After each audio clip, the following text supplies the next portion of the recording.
মানববন্ধন করছি। এই মানববন্ধনের একটাই দাবি, উপজেলা প্রশাসন অনেকে বিলম্বে ঘটনাস্থল পরিদর্শন করে আইনগত ব্যবস্থা নেবেন।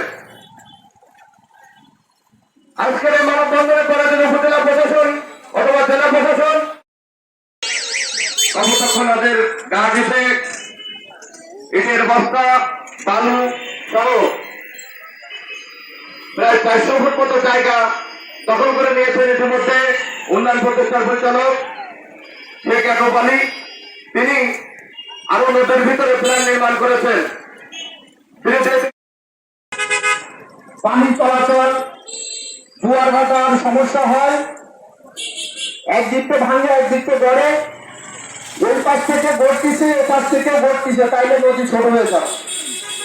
যার কারণে প্রত্যেক বছর পানি নিষ্কাশনে খুব সমস্যা হয়, যার কারণে আমাদের এলাকায় প্লাবিত হয়। তো আজকে এই মানববন্ধন করার অর্থ হল এই এনজিওর পরিচালক শেখ ইয়াকুব আলী ইনার নেতৃত্বে এই যে নদী ভরাট করছেন, তিলে তিলে তিলে তিলে নদী ভরাট করতে করতে নদী ছোট হয়ে গেছে।